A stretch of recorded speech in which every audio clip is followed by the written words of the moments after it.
Thank you all very much. I'm Tom Brokaw, a member of the council, recently excised from the board of directors, term limited.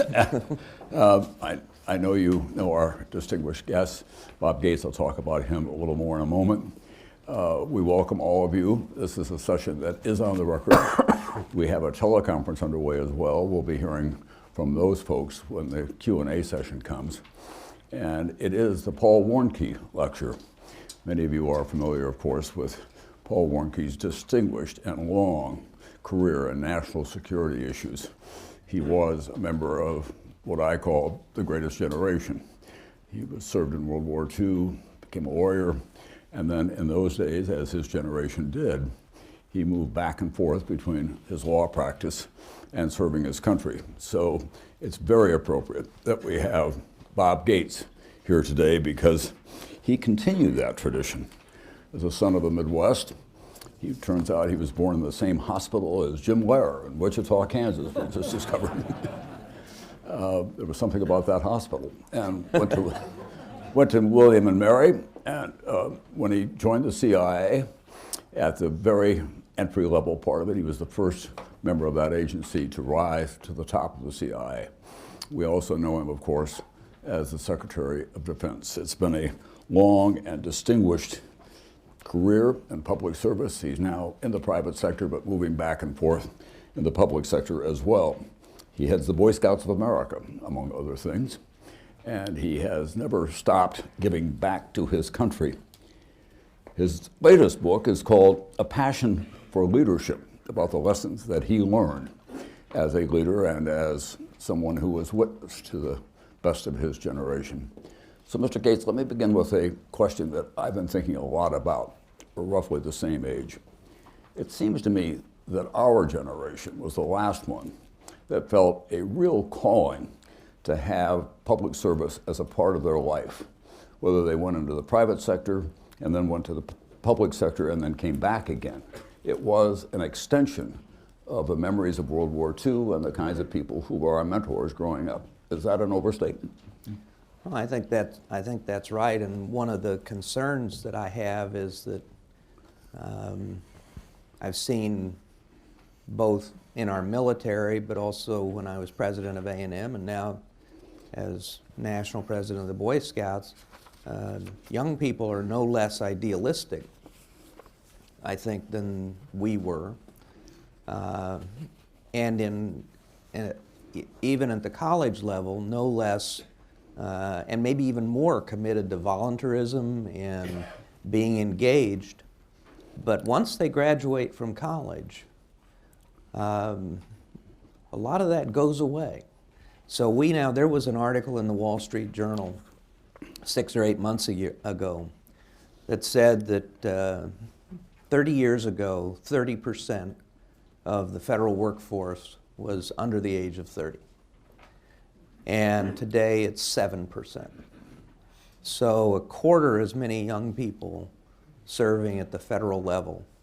And I worry, and one of the reasons that I wrote the book is that part of the reason for that is that this generation is less tolerant of bureaucracy than we might have been,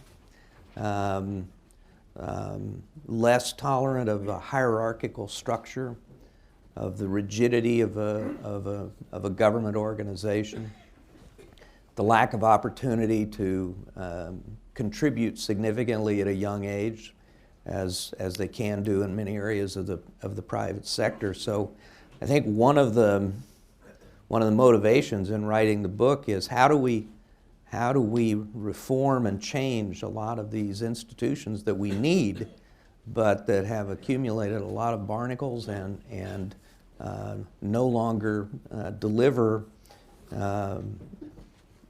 the services to people they were created to serve, and how do you use that to get young people more interested? You have a lot of, you have these schools of government and public service all over the country. You've got the LBJ School at the University of Texas, the George H.W. Bush School of Government and Public Service at Texas A&M. You've got the Maxwell program at Syracuse. Many universities have these programs.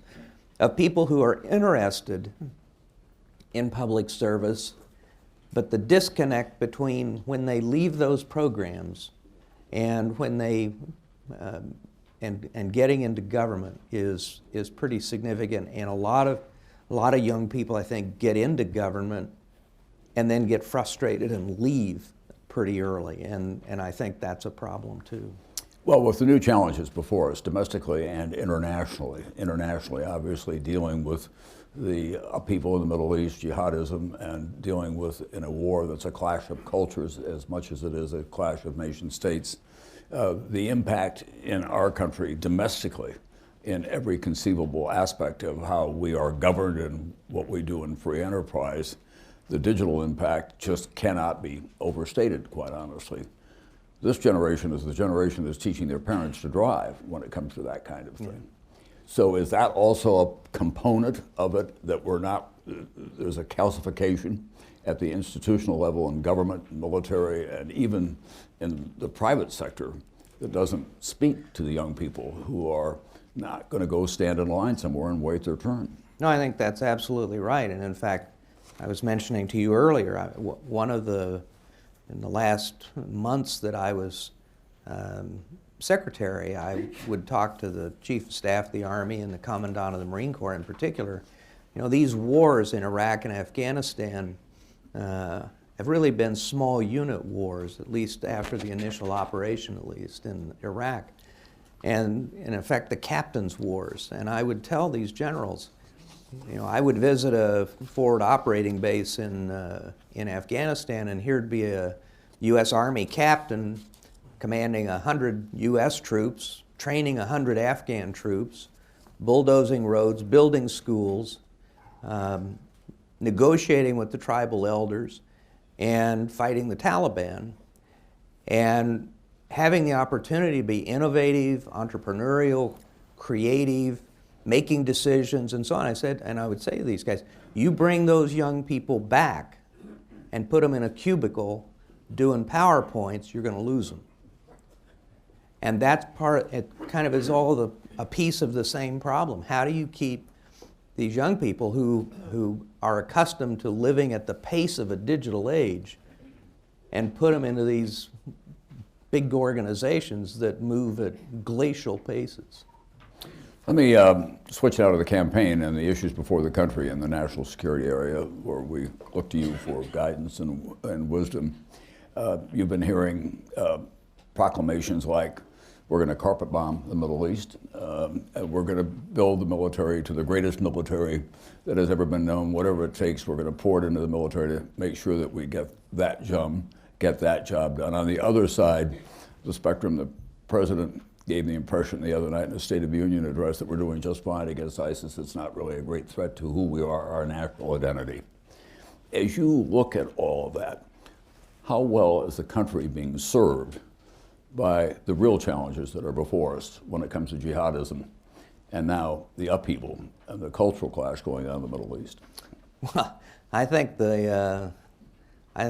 middle school kids would be embarrassed by the level of dialogue going on in the national campaign about how we deal with the problems that we're facing.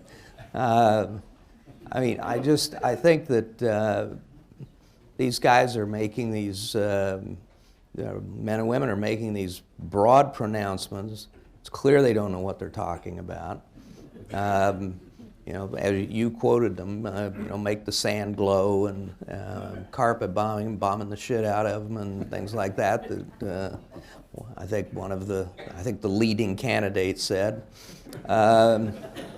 This is not a particularly sophisticated level of analysis of the challenge that we face, and the thing that I find disappointing, and I realize that politicians have to put spin on things and so on, but they do a disservice in not being honest with the American people that taking on a problem like ISIS and the extremism associated with ISIS is complex, it's going to be hard, and it's going to take a lot of time, and it's going to take some sacrifice. And there are no easy solutions, and there certainly are no quick solutions. Now, the worrying thing is they actually believe what they're saying. And if that's the case, we really are in trouble. So we're in the situation where the optimistic interpretation is they're just being cynical and opportunistic.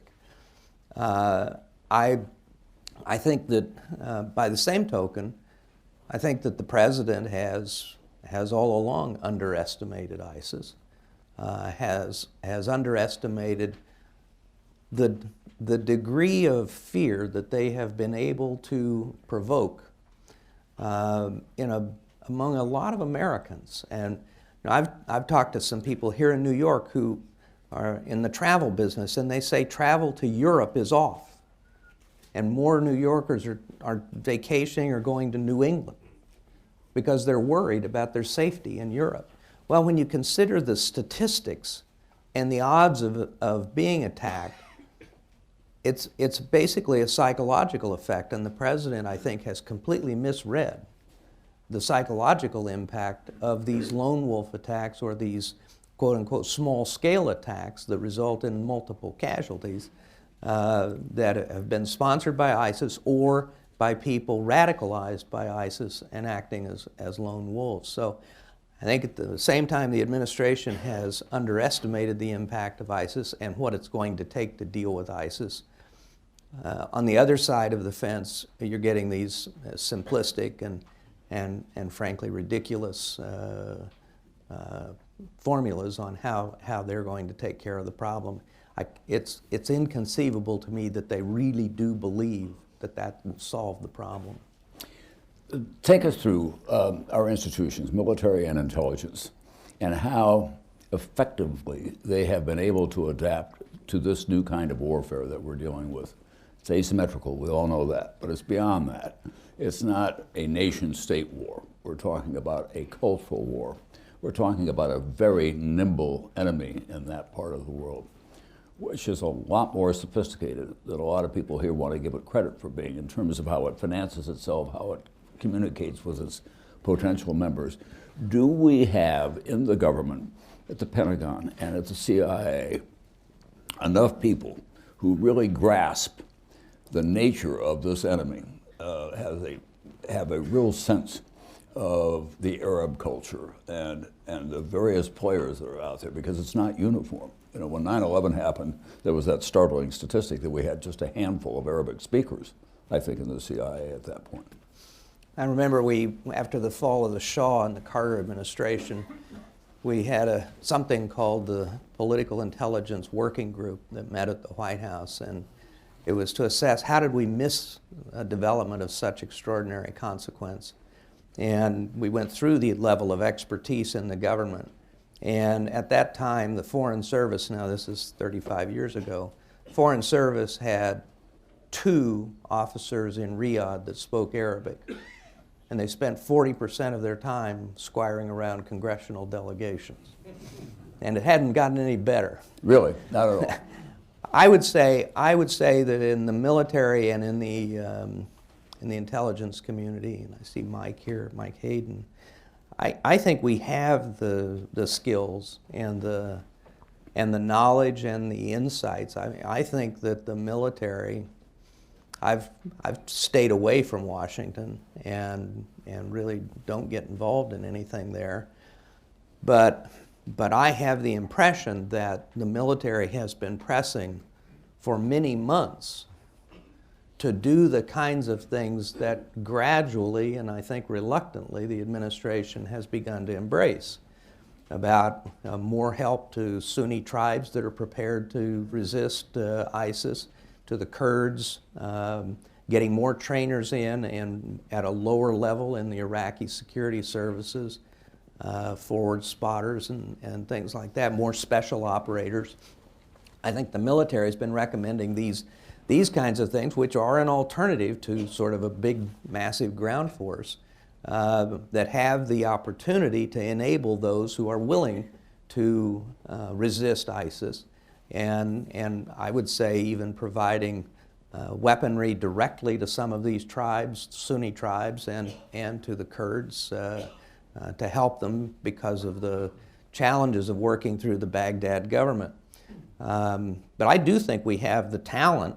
I think that the problem more has been a political one in terms of a reluctance on the part of the administration to realize that this is a major challenge and that it does have a big impact around the world. I would say, though, Tom, that one of the problems that we have that is systemic and has been with us a long time, really since the end of the Cold War, is that we've also, for many years, starved the civilian talent pool in the government, and particularly those involved in diplomacy, in AID, and in strategic communications. And I remember vividly, in the Cold War, and some of you who are a little older in the audience remember, USIA under Edward R. Murrow and people like that.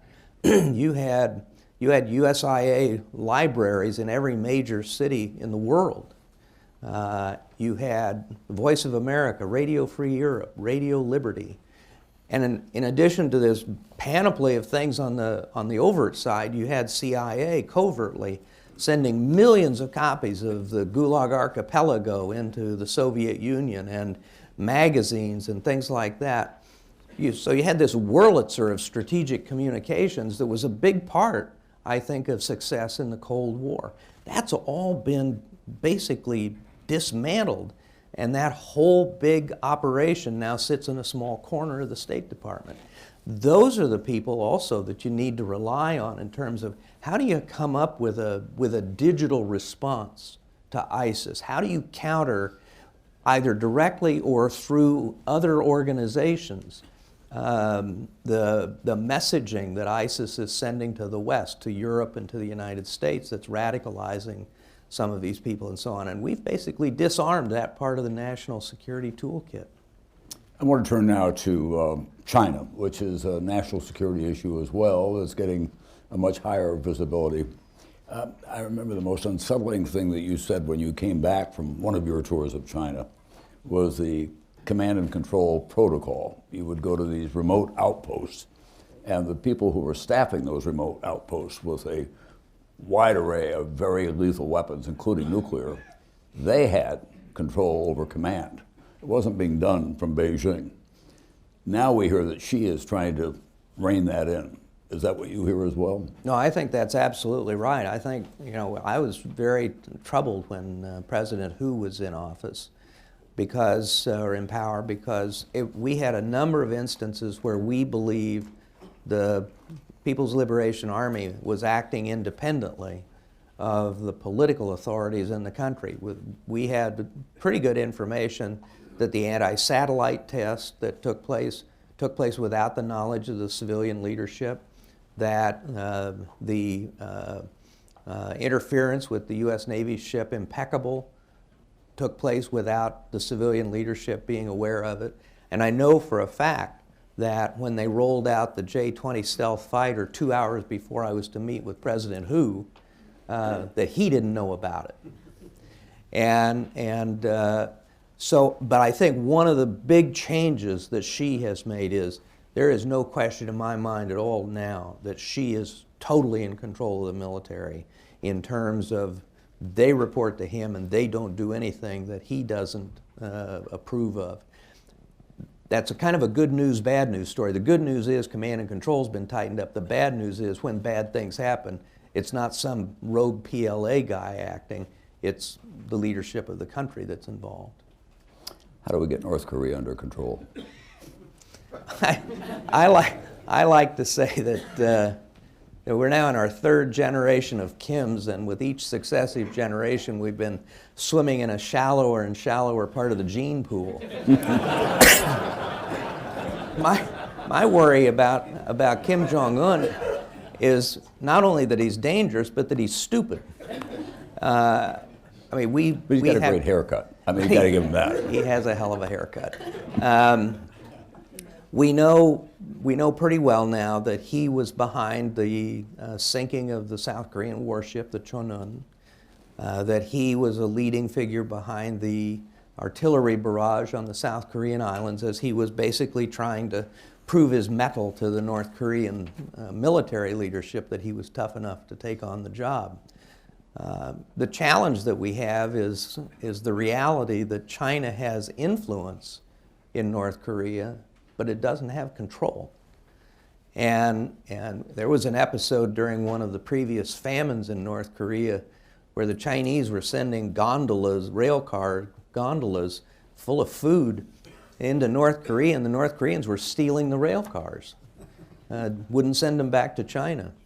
And so I think this is a very dangerous situation. This guy, he's developing a road mobile ICBM.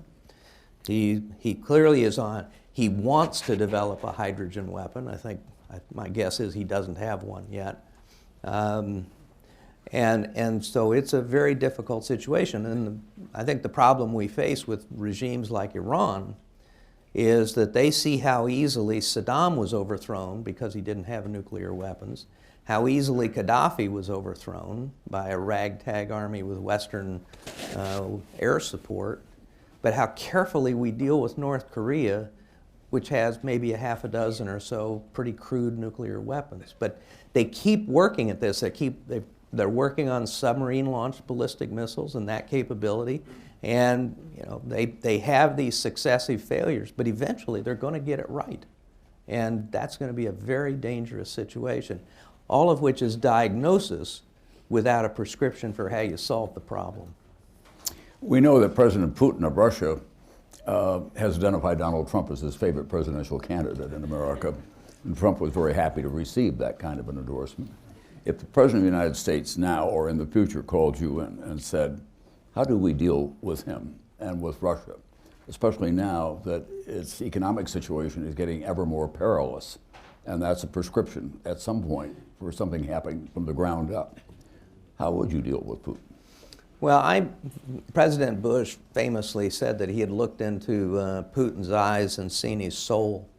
After my first meeting with Putin in February of 2007, I reported to President Bush that I'd looked into Putin's eyes and I'd seen a stone-cold killer. Maybe that was just a CIA, KGB thing. But I think that I think the backdrop to understanding Putin is that we gravely, at the time, gravely misunderstood or underestimated the magnitude of Russia's humiliation with the collapse of the Soviet Union. Because it wasn't just the collapse of the Soviet Union, it was the collapse of the Russian Empire. And Russia's borders today are roughly what they were before the reign of Catherine the Great, without Central Asia, without Ukraine, and so on. And Putin feels that humiliation very much to the marrow of his bones. And it's his understanding of that I think is at the core of his popularity in Russia, and his determination to reassert Russia's role in the world, Russia's role as a great power, and to assert Russia's interests. He is determined that no problem will be solved without Russia being at the table, and I would say in Syria, without Russia being in the chair. And as is evident also by the chemical weapons proposal that he made a couple of years ago. So I think and then the second piece for Putin is as old as the Russian Empire itself, and that's creating a buffer of friendly states or at least frozen conflicts on the periphery of Russia as a buffer for Russia. And so the actions that he's taken with respect to Georgia and certainly with respect to Crimea and eastern Ukraine, and the pressures that he's put on other countries in that region. So I think the thing to appreciate about Putin is his determination that Russia be involved in all of these problems, and of course now the Europeans seeing the role that Russia might be able to play in the Middle East. There is a growing sense in Europe, maybe we ought to lift these sanctions that have been placed on Russia. How long Putin can continue his policies with growing economic estrangement from the West I don't know the answer to that question, but those pressures have to be building. And so you have the pressures caused by those sanctions, but then Turkey had become a significant trading partner with Russia, and all of a sudden, after the shooting down of the Russian airplane, Putin says, okay, we're going to cut off these ties with Turkey. And it reminded me of the scene in that movie, Monty Python and the Holy Grail, where the knight loses an arm, and he says, it's just a flesh wound. And, I mean, how many of these flesh wounds can Russia take economically before it really does begin to have an impact in terms of stability at home? And before we go to questions, Europe, our old alliance. What's the future of that alliance and the reliability of it as we go forward with these very vexing problems? Sanctions with Russia, what we're going to do about the Middle East. Well, I think Europe fits into a broader point that I'd make, that I think we face a multiplicity of challenges in terms of national security and international stability, unlike any that I've seen since I joined the government 50 years ago. Just in terms of the number of these problems that are all a boil at the same time. I think that Europe is facing some huge challenges. It faces significant economic problems. The EU itself is beginning to fray. The EU has, for the most part, always been an elite project in Europe. Most of the time, when it's gone to popular votes, it's lost. And so you have the problem brought on by the refugees, you have the problem brought on by the difference in economic performance between Southern Europe and Northern Europe, between Germany and virtually everybody else. And then I think the very difficult question and the real possibility that Britain will exit the EU later this year. So I think the EU faces a lot of challenges, and particularly as a result of the immigration and refugee crisis, the potential that the borderless Europe may soon disappear as countries begin re-erecting border fences and guard posts and things like that. So I think Europe faces some pretty significant challenges, and they have real implications for us. All right, let's go to questions. We have some from the teleconference crowd as well, but we'll begin in the room here. Remember, there are microphones. Introduce yourself and make it a question, if you will, not a proclamation, and try to do it as economically as possible. Right here in the second row, we have a microphone coming, sir. Mr. Secretary, following up on your remarks about Iraq. Can you tell us who you are? Oh, I'm Roland Paul, a lawyer. Been in the government before. As you know, General Odierno and presumably other military leaders wanted to keep 30,000 troops in Iraq in 2011, and I know you did your best to keep 10,000 there. To what extent today, facing ISIS, would the situation in Iraq be different if either one of those levels of troops had been maintained? Well, first of all, I felt at the time, the proposals on the table while I was still in the government were 20,000 troops and 20,000 State Department. And I felt both were completely unrealistic, that the Iraqis would never agree to that, and the Congress would never agree to pay the bill. So the proposal that we were working on and that General Austin had at the time was a proposal for about 8,000 to 10,000 U.S. troops. I think that one of the things people underestimated, even as we drew down from the surge and the large numbers of troops that we had in Iraq, was the political influence our senior military leadership had there. And as long as there was a substantial troop presence, it gave weight to that political influence they had. So that when these different sectarian leaders, the Sunnis and the Shia and the Kurds, would get into one of these knots, as they often did, where they were making no progress on anything, the ability of our senior general to bring them all together under U.S. auspices for a dinner or a meeting, and in essence force them to talk to each other, and I think help moderate those conflicts and keep them from getting out of control. Once we fully withdraw, there was no governor on those kinds of conflicts.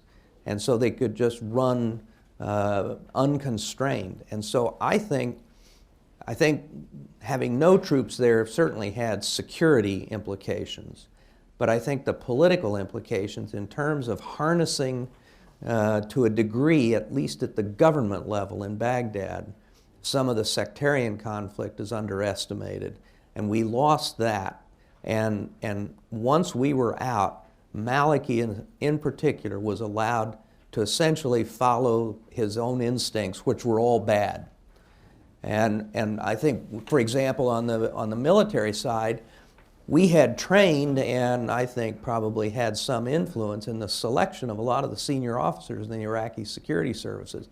And they were pretty good. They were pretty competent. All those guys Maliki replaced. And they were all replaced by a bunch of political, incompetent, corrupt hacks. And so if you ask why the soldiers wouldn't fight in Mosul, they were not going to fight for these leaders in their own military. So I think one of the big impacts of our having nobody there, and very, very few people there, and no really senior officer, was the moderating effect we were able to have on Iraqi politics. We have a question from Christina Wong at The Hill in Washington. Why has the president had such a difficult relationship with the Department of Defense?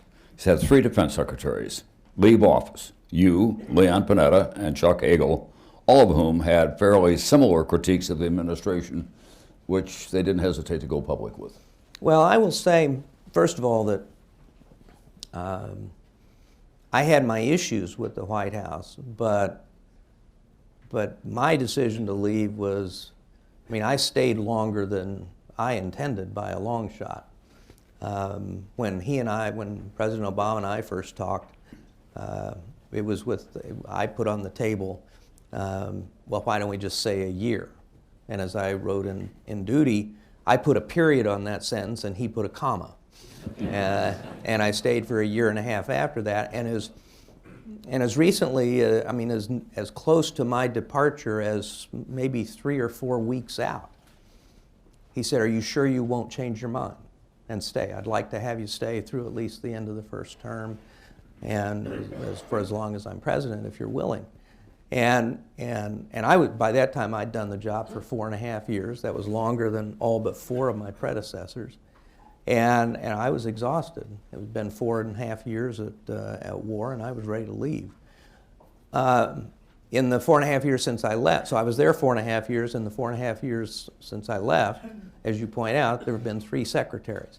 One of the problems that I faced, and that I wrote about, as did Leon and Chuck Hagel talked about, is micromanagement from the White House. And I think that, I think a good example, and I don't know this for a fact, but I'd be willing to wager that I'm pretty close to being right. I think the White House was very much involved in the delays and in the handling of the freedom of navigation exercise in the South China Sea. We should have sent a ship into those waters long before we did. And I would bet anything that the White House said, here are the rules of engagement, that made it look more like innocent passage rather than a freedom of navigation exercise. There was a direct line to a White House staffer when I visited a Special Operations Command Center in Afghanistan. There was a direct line to a White House staffer. And I stood there and I said, "You rip that out while I'm standing here and watching." And I told our commanders, I said, if you get a call from a White House staffer or an NSC staffer, you tell them you're not authorized to take the call and refer them to my office and tell them I said to go to hell. I worked on the NSC under Henry Kissinger, Zbigniew Brzezinski, and Brent Scowcroft, and I will tell you that had I called a 4-star commander as an NSC staffer, I'd been gone the next day. I'd have been fired instantly. So this micromanagement is a problem. And I mean, my view, and frankly, one of the main lessons in the book is you have to choose your subordinates carefully, but then you have to empower them, hold them accountable, and if they don't do the job, get rid of them. But above all, you can't micromanage them. Question from the audience, right back here. Yes. Remember, tell us who you are. Joel Mentor from Barclays, thank you. My question is about the Russian-Iranian relationship. So we know in Syria their interests are aligned but not necessarily identical. And now with Iran coming back on the market, they're actually competitors for supplying energy to Europe. And also with Iran and possibly working greater economic cooperation with Turkey and so forth. So I just wanted your thoughts on what do you think, are there any fractions there, things that we can probably take advantage of? Thoughts? Well, I think that there are some long-term potential problems between Russia and Iran, but right now they seem to be cooperating pretty closely. The Russians have, they had promised President Bush, Putin had promised President Bush not to sell this new air defense system, the S-300 or 400, to the Iranians, because it obviously would have seriously complicated any military operation to try and take out their nuclear capabilities. And Putin agreed not to sell them and then subsequently broke the contract. Well, they've now reversed that and are selling those systems and probably other weapons to Iran. And now that the sanctions are being lifted, my guess is that that flow will increase pretty dramatically, given how starved the Iranians have been for new military equipment for a very long time. I think that, and so you have the Russians now aligned with the Shia-dominated Iran and a Shia-dominated government in Syria. And I think that, the administration keeps talking about Putin getting himself into a quagmire, he's made a terrible mistake, and so on and so forth. I think in the short to medium term, that totally underestimates the effectiveness of what Putin has done. As Condi Rice and I wrote in an op-ed some months ago, diplomacy is determined by the facts on the ground, not vice versa. And the Russians are helping the Syrian government change the facts on the ground. Now, Putin is not at all a sentimentalist. If he finds another Syrian who will maintain the close relationship with Russia, who will continue to give Russia access to the naval base at Tartus, I think he'd dump Assad in a heartbeat. But the point is that I think his collaboration with the Iranians, with the Syrian regime, is working pretty well for him right now in terms of diplomacy, in terms of what I was saying earlier about Russia asserting its role and its influence. But long term, I think he has made a mistake in the respect that most of the Russian Muslims are Sunni, and most of the Muslims in the world are Sunni. And he's aligned with a minority element of the Islamic world. So that may come back to bite him sometime in the future, but I believe in the near to medium term, the relationship with Iran will continue to grow. I don't think that the oil competition issue will be a major one between them. And I think that you will see Putin continue to play the kind of role he has, particularly in Syria. A place where you once worked told me recently, someone there, that they have other issues in Russia as well, that the jihadist movement under the banner of ISIL is moving out of Central Asia up into Russia, and of course they're putting a lot of pressure on the western border of China. I do think that the Russians and the Chinese are both worried about ISIL and about Islamic terrorism. I do think that Putin would like to see ISIL controlled and contained and destroyed.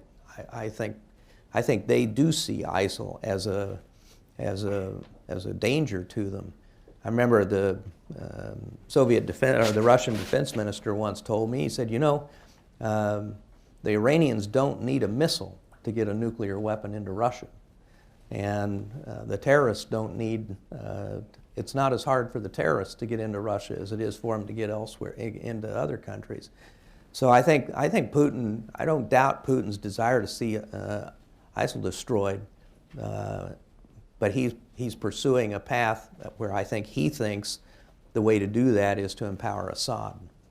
Edwin Smith from the University of Southern California Gould School of Law wants to take our attention back to China. The evolving conflict in the South China Sea bears serious attention because it reflects the conflicting national interests of at least 7 states over the security of $5 trillion in international trade, plus the potential development of hundreds of millions of barrel equivalents of oil and natural gas in that part of the world. How does that evolve? Well, this is, I will say, I think China's the one area where, at least up until now, the United States has had a pretty good strategy, and it has had substantial bipartisan support. So the lineage, if you will, from Nixon's trip to the normalization of relations under President Carter, President Reagan embracing the relationship as it was handed to him, and then up to the present. It's difficult to tell what the current crop of candidates might do. But it seems to me that, I don't believe that China has any intention of engaging in a global arms race with the United States. I do believe that they intend to establish regional dominance, and believe that that comports with their history and their role in the world. As I like to say, people talk about the emergence of China. I prefer to talk about the reemergence of China. It was a great civilization and a great power for a couple of thousand years. Granted, they had a couple of bad centuries, but let's just say they take the long view. And I do worry on the military side. By 2020, the Chinese will have about 350 surface warships and submarines, and the United States will have about 70 in that region. And as someone once said, at a certain point, quantity begins to take on a quality all of its own. And so I am concerned about that, but I do believe that with careful management of the relationship, and given the Chinese interest in avoiding an out-and-out conflict, that we can assert our rights if we're firm and if we have enough military presence out there to be credible, that we can assert our rights at the same time that we acknowledge China's influence and role in the region and in the world. Question from the audience. Let's go to way to the back. Yes, sir. Stand up. There you are. Tell us who you are, please. Jason Sherman from Inside Defense. Mr. Secretary, I'd like to ask you a question about the Pentagon's modernization program. The next administration is going to face some major challenges, particularly with regard to recapitalizing the nuclear triad. The Pentagon's acquisition executive, Frank Kendall, earlier this spring estimated that DoD is going to need something on the order of $10 to $12 billion more in its base budget beginning in 2021 to pay for that portfolio of capabilities. With the defense budget right now at about $525 billion in the base budget, just wondering how you think that portfolio, or how do just how DoD is going to, what the way forward is, given that under the sequester, DoD has is on track to absorb about $800 billion in cuts over the 10-year period, and if you see any room for the defense budget increasing in the time frame the DoD needs it. Yeah, I think we need to actually see the situation for defense is actually worse than you described.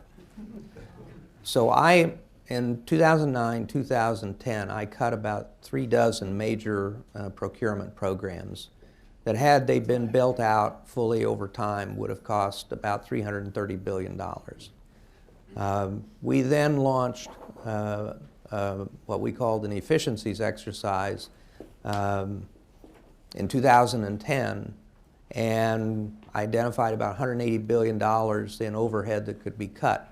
Now, I agreed to give, I told the services, you identify overhead that can be cut, headquarters that can be consolidated and so on, and then if you can identify real military capabilities where you would like to invest the money, I'll give you the money back. But it's got to be for tooth, not tail. The bottom line is that in those 2 years, we cut the defense budget by about $400 billion over a 10-year period. President Obama in April 2011, as part of the budget exercise, said, I want you to do that again. So that was another $400 billion. That ended up being more like, I think, $485 billion rather than 400. So before sequester, the defense budget had been cut by about $850 billion over a 10-year period. Sequester then put another $500 to $600 billion worth of cuts on the table. So it's more like $1.5 trillion over a 10-year or so period.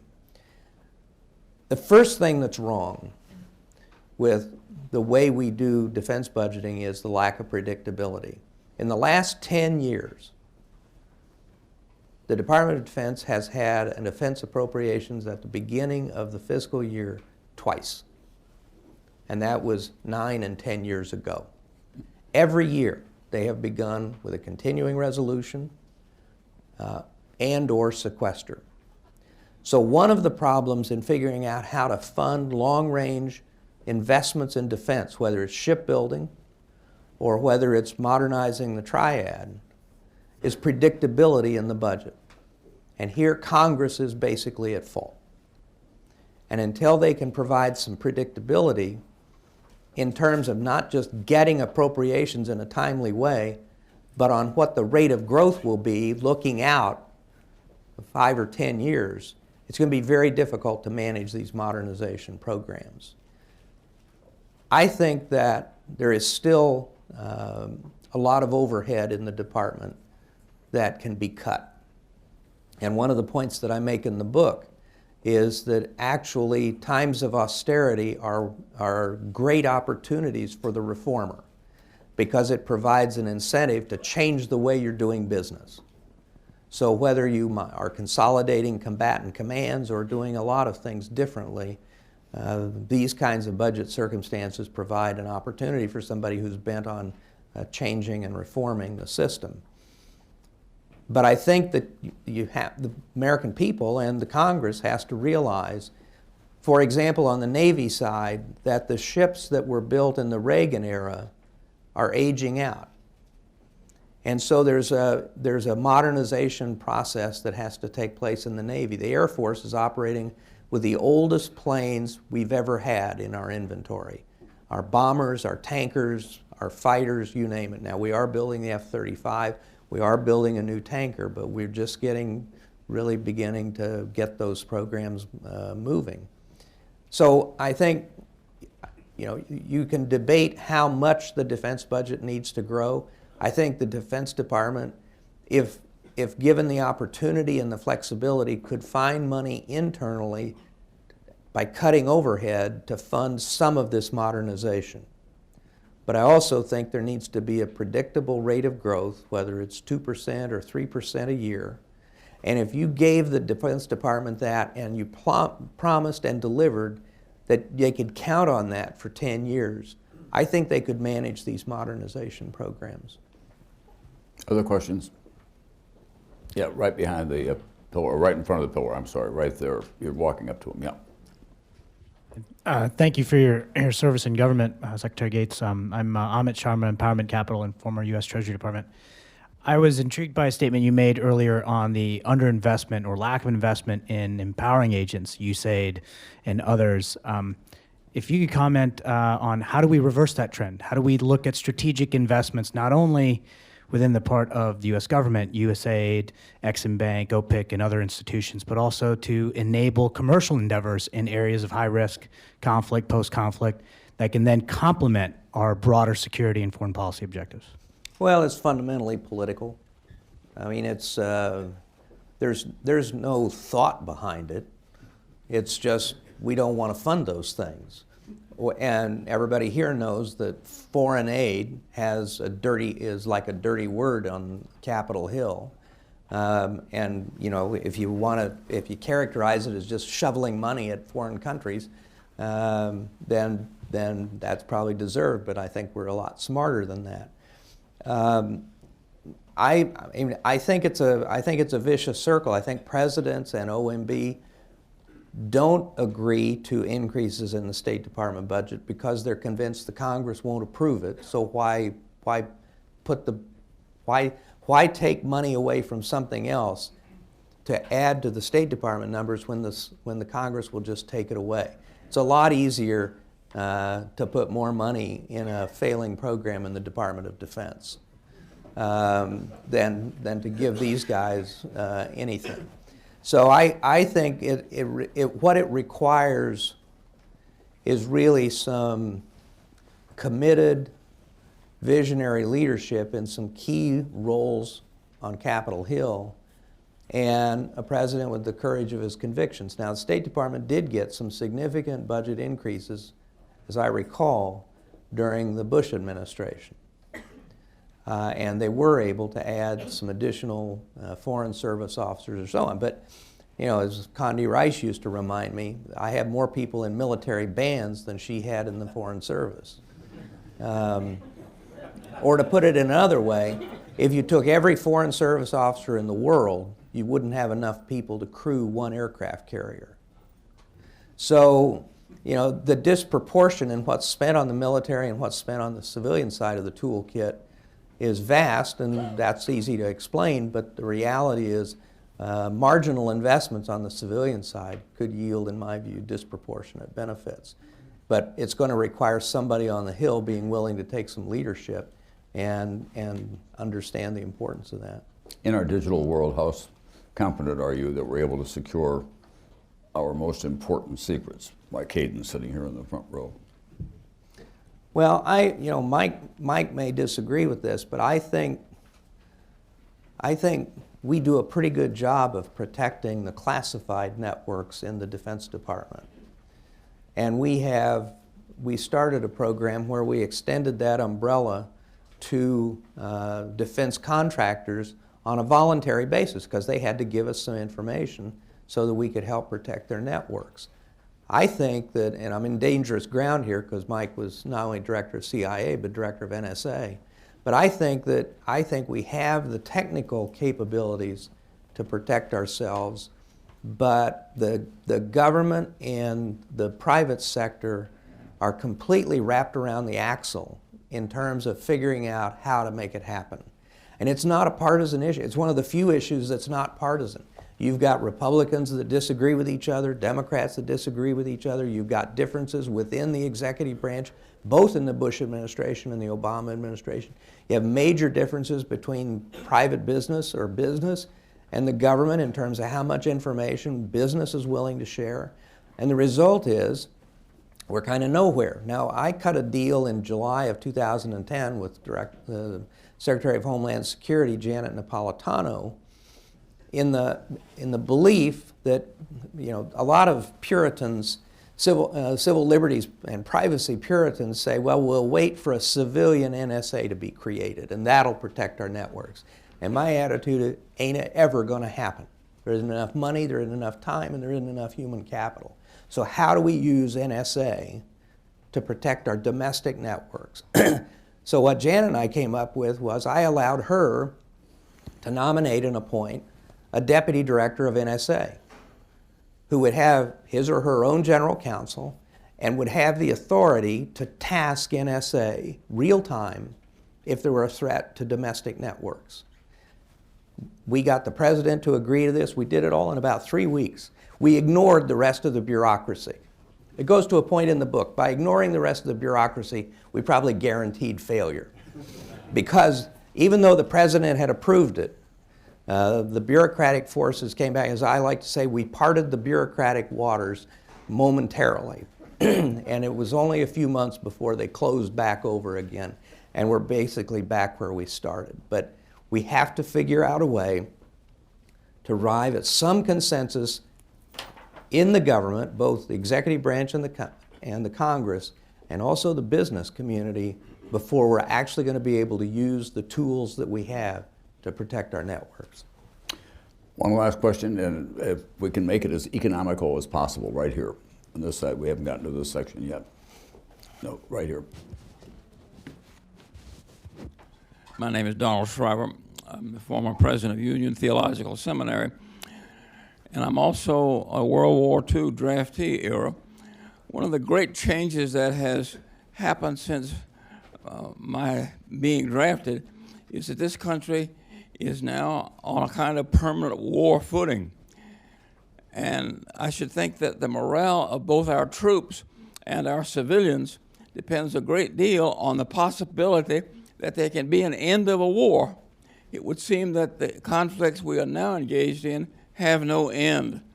What would passionate leadership require, both toward us as civilians and toward the morale of our troops, in order to deal with this problem? Well, I think part of the problem is the nature of the threat, the threats that we face. Most of our military activities today are not in combat. They are deterrence, they are presence. Where we are in combat today is in very limited numbers in dealing with the lingering extremist problem in Afghanistan and the problem of ISIS that is mainly located in Syria and in certain parts of Iraq. The numbers of our forces that will be engaged directly in those conflicts, I think will, in the foreseeable future at least, be a pretty limited number of people, but there is no denying the enduring threat that these extremists pose to the United States and to Europe and to others. You know, one of the differences between post-World War II and pre-World War II is that war and no war were pretty much black and white. You were either at war or you weren't at war. But the kind of challenge that we face from terrorism and other extremists today is more like a public health problem or crime that we're going to have to battle on an enduring basis. And there won't be a moment when any of these groups say we surrender or we quit. And so we're going to have to deal with this, I believe, on a long-term basis. I think we have to be very careful about drawing this line between exercising our leadership in the world and leading from the front and having a credible deterrent and having our allies and friends know that we are a dependable ally, and drawing the line between accomplishing those objectives and, in effect, as the term goes, becoming the world policeman. And it was one of the reasons why I opposed the intervention in Libya. I did not see our interests directly engaged. And I said in the Situation Room, I said, can I just finish the 2 wars I'm already in before you go looking for another one? So I think we can and we must draw that line, but we have to accomplish the mission of the first part of that I described, and we do have to continue to fight these extremists that pose a very real threat to us. I want to thank you, Mr. Gates, for this really enlightening hour, and I just want to conclude, if I can, with one observation. I've long admired Secretary Gates' commitment to public service, the intelligence that he brings, the strength of his ideas. There was just one pause in his book that did give me a moment of second thoughts. as the director of the CIA, he saw on his agenda that he was going to be speaking at Indiana University, which was one of his alma maters. So he invited Lee Hamilton, who's congressman from Indiana and a highly regarded national security authority in the Congress of the United States, to join him on the CIA plane for this appointment. They got on the plane together, plane turned north. They were going to Indiana University in Pennsylvania, not in Indiana.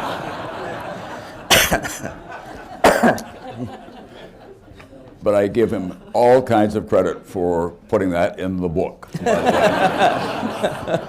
Thank you all very much.